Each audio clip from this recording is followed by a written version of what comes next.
No Brasil, existem nomes que atravessam décadas, mas poucos carregam tanto peso, controvérsia e poder quanto Getúlio Vargas. Para alguns, ele foi o pai dos pobres, o homem que deu voz aos trabalhadores, o presidente que transformou um país agrário em uma potência industrial emergente. Para outros, foi um ditador, um líder autoritário que censurou jornais, perseguiu opositores e governou com mãos de ferro enquanto construía a própria imagem como salvador da nação. Mas a verdadeira pergunta é: quem foi Getúlio Vargas de verdade? Como um jovem político vindo do interior do Rio Grande do Sul, conseguiu dominar o Brasil por quase 20 anos? Como um homem chegou ao ponto de concentrar tanto poder que seu nome passou a definir uma era inteira da história brasileira? E talvez a pergunta mais intrigante de todas: por que, mesmo depois de décadas de sua morte, Getúlio Vargas ainda divide opiniões de forma tão intensa? Porque a história de Vargas não é apenas a história de um presidente, é a história de um Brasil em transformação, um país marcado por desigualdade extrema, crises políticas, revoluções, golpes de Estado, conspirações militares, propaganda em massa e uma disputa brutal pelo controle do futuro da nação. Enquanto o mundo assistia à ascensão de líderes fortes na Europa, o Brasil também mergulhava em um período turbulento, onde democracia e autoritarismo caminhavam lado a lado, e no centro de tudo isso estava Getúlio Dornelles Vargas, um homem silencioso, calculista, extremamente inteligente e capaz de manipular alianças políticas como poucos líderes na história da América Latina.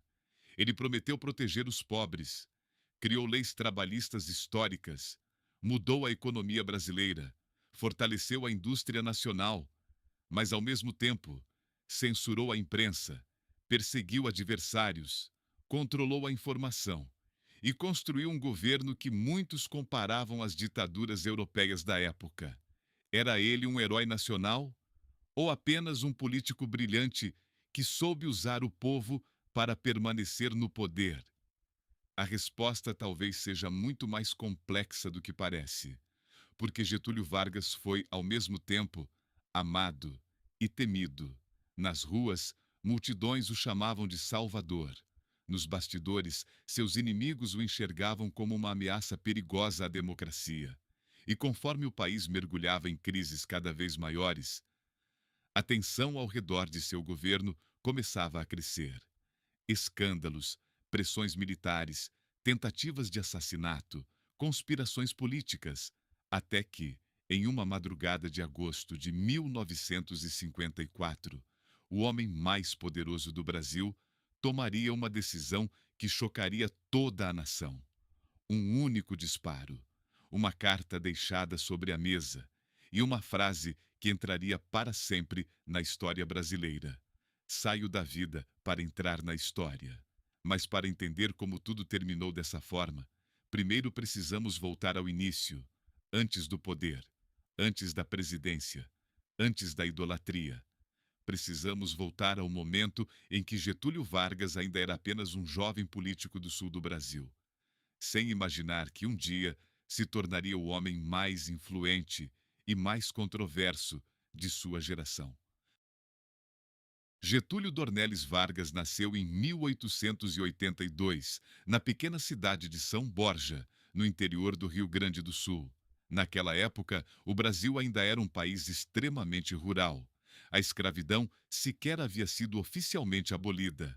A monarquia ainda governava o território brasileiro. E o poder político estava concentrado nas mãos de poucas elites espalhadas pelo país. O ambiente em que Vargas cresceu ajudaria a moldar profundamente sua visão de mundo. Seu pai era militar e membro influente da política local. Desde cedo, Getúlio aprendeu algo que carregaria por toda a vida. No Brasil, poder não era apenas uma questão de votos. Era uma questão de alianças, influência e sobrevivência política. Discreto, observador e extremamente cauteloso, Vargas nunca chamou atenção pelo carisma explosivo ou discursos inflamados. Na verdade, era justamente o contrário. Enquanto outros políticos buscavam aparecer, Getúlio observava em silêncio. E talvez esse tenha sido um de seus maiores diferenciais, porque Vargas entendia algo que poucos compreendiam naquela época. O verdadeiro poder quase nunca faz barulho. Ao entrar para a política, Getúlio rapidamente percebeu que o Brasil da chamada República Velha funcionava como um jogo controlado pelas oligarquias de São Paulo e Minas Gerais. Era a política do café com leite. Presidentes se alternavam no poder, enquanto coronéis regionais controlavam eleições, votos e influência local. A população pobre praticamente não tinha voz. Trabalhadores viviam sem direitos e grande parte do país permanecia abandonada enquanto as elites acumulavam riqueza.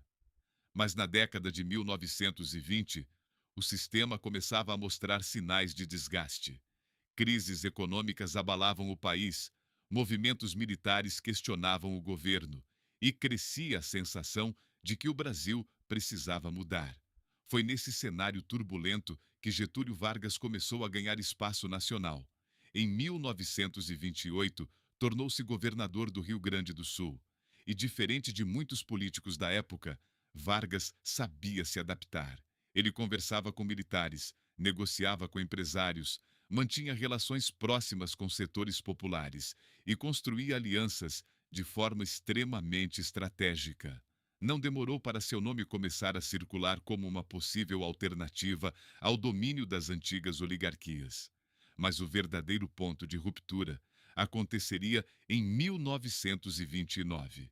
Enquanto o mundo mergulhava na Grande Depressão, após a quebra da Bolsa de Nova York, o Brasil assistia ao colapso do café, principal motor da economia nacional. Fortunas desapareceram praticamente da noite para o dia. O país entrou em crise e a instabilidade abriu espaço para algo que mudaria completamente a história brasileira. A Revolução de 1930.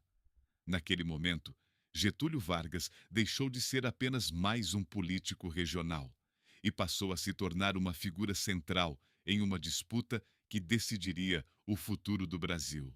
Após perder as eleições presidenciais para Júlio Prestes, em um processo cercado por acusações de fraude e manipulação política, Vargas e seus aliados se recusaram a aceitar o resultado. O clima no país ficou explosivo. Então, em outubro de 1930, militares, líderes regionais e grupos opositores iniciaram um movimento armado contra o governo federal. O objetivo era claro: derrubar a velha estrutura política que controlava o Brasil há décadas. E funcionou. Poucas semanas depois, Washington Luiz foi deposto. Júlio Prestes nunca assumiu a presidência e Getúlio Vargas chegou ao poder, sem voto popular direto, sem eleição democrática, mas com apoio militar e forte articulação política. Era o início de uma era que transformaria completamente o Brasil. Nos anos seguintes, Vargas começaria a construir a imagem que o acompanharia para sempre. A imagem do líder nacionalista, do protetor dos trabalhadores, do homem que prometia modernizar o país e romper com o domínio das antigas elites. Mas enquanto milhões enxergavam esperança, outros começavam a perceber algo preocupante. Quanto mais poder Vargas acumulava, menos disposto ele parecia a abrir mão dele. Nos anos seguintes à Revolução de 1930, Getúlio Vargas começou a transformar o Brasil de maneira acelerada. O país, que antes dependia quase exclusivamente da agricultura, começava lentamente a entrar em um processo de industrialização. E Vargas entendia que, para consolidar seu poder, precisava fazer algo que poucos líderes brasileiros haviam feito até então: falar diretamente com o povo. Pela primeira vez, trabalhadores urbanos passaram a sentir que existia um governo olhando para eles. Durante seu governo, surgiram medidas que marcariam a história brasileira para sempre: carteira de trabalho, jornada regulamentada, férias remuneradas, salário mínimo, direitos trabalhistas. Para milhões de brasileiros pobres, aquilo parecia revolucionário. Getúlio passou a construir cuidadosamente sua imagem como o pai dos pobres. No rádio, o maior meio de comunicação da época, sua voz era transmitida para todo o país. Discursos emocionados, promessas de progresso, mensagens patrióticas. A propaganda estatal transformava Vargas em uma figura quase mítica. Mas enquanto sua popularidade crescia nas ruas, o ambiente político nos bastidores ficava cada vez mais perigoso. O Brasil vivia uma época de radicalização. De um lado, grupos inspirados no comunismo soviético defendiam revoluções sociais profundas. Do outro, movimentos nacionalistas e autoritários cresciam influenciados pelo fascismo europeu. E Getúlio Vargas navegava entre esses extremos de forma extremamente calculada. Ele negociava, manipulava alianças, mudava de posição quando necessário. Seu objetivo principal parecia sempre o mesmo: permanecer no controle. Então, em 1937, aconteceu o momento que mudaria completamente a natureza de seu governo. Usando uma suposta ameaça comunista como justificativa, Vargas fechou o Congresso Nacional, cancelou eleições e assumiu poderes absolutos. Nascia o Estado Novo, uma ditadura. A Constituição foi suspensa. A censura aumentou drasticamente. O governo passou a controlar jornais, rádios e manifestações culturais. O Departamento de Imprensa e Propaganda, conhecido como DIP, passou a moldar a narrativa oficial do país. Enquanto isso, opositores eram perseguidos. Prisão política se tornava comum e críticas ao governo podiam simplesmente desaparecer da mídia. Mas, ao mesmo tempo, o país continuava crescendo. Grandes projetos industriais surgiam. A Companhia Siderúrgica Nacional era criada. A ideia de um Brasil moderno e industrializado começava a ganhar força. Era justamente isso que tornava Vargas tão difícil de definir, porque ele não era apenas um ditador comum, nem apenas um líder popular. Ele era as duas coisas ao mesmo tempo, e talvez tenha sido exatamente essa dualidade que transformou sua figura em algo tão poderoso na história brasileira. Durante a Segunda Guerra Mundial, a situação ficou ainda mais contraditória. Enquanto o Brasil combatia regimes fascistas ao lado dos aliados, o próprio governo Vargas mantinha características autoritárias extremamente fortes. A pressão internacional começou a crescer. Militares, intelectuais, jornalistas e parte da população passaram a exigir eleições e o retorno da democracia. A permanência de Vargas no poder começava a se tornar insustentável.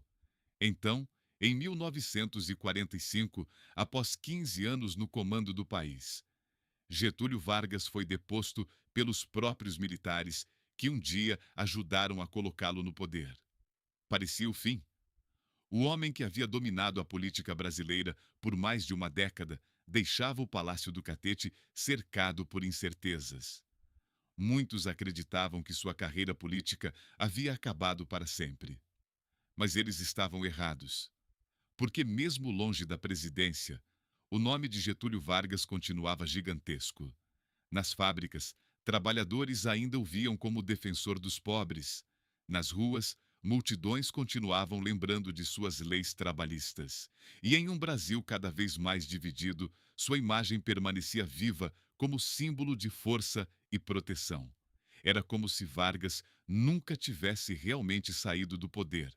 E poucos anos depois, ele provaria isso da forma mais impressionante possível, pelo voto popular. Mas o retorno de Getúlio Vargas ao governo não traria estabilidade. Pelo contrário, o Brasil entraria em um dos períodos mais tensos de sua história política. Crises econômicas, ataques da oposição, conspirações militares, escândalos, tentativas de desmoralização pública. A pressão contra Vargas crescia dia após dia.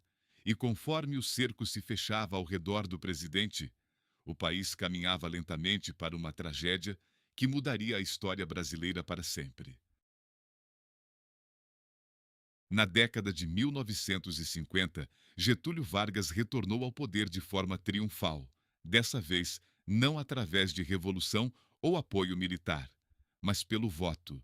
Milhões de brasileiros ainda acreditavam nele, ainda enxergavam Vargas como o homem que havia dado direitos aos trabalhadores e colocado o Brasil no caminho da modernização. Mas o país que ele reencontrou era muito diferente daquele que havia deixado anos antes. A oposição estava mais forte, os jornais mais agressivos, os militares mais divididos, e o clima político se tornava cada vez mais explosivo.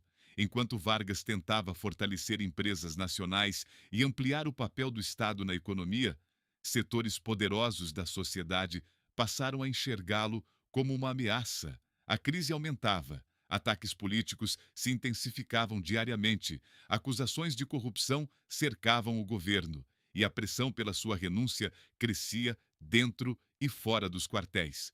Então veio o atentado da Rua Toneleiro. Uma tentativa de assassinato contra o jornalista e político Carlos Lacerda acabou envolvendo membros da guarda pessoal de Vargas. O escândalo abalou completamente o governo. A partir daquele momento, a situação se tornou quase impossível de controlar. Militares exigiam sua saída, aliados começavam a abandoná-lo, e o homem que por décadas dominou a política brasileira se via cada vez mais isolado. Até que, na madrugada de 24 de agosto de 1954, Getúlio Vargas tomou sua decisão final. Dentro do Palácio do Catete, no Rio de Janeiro, um disparo ecoou pelos corredores. O presidente havia tirado a própria vida. Mas antes disso, deixou uma carta, uma mensagem que atravessaria gerações. Saio da vida para entrar na história. E, de certa forma, ele estava certo. Sua morte mergulhou o país em comoção imediata. Milhares foram às ruas. Jornais foram atacados.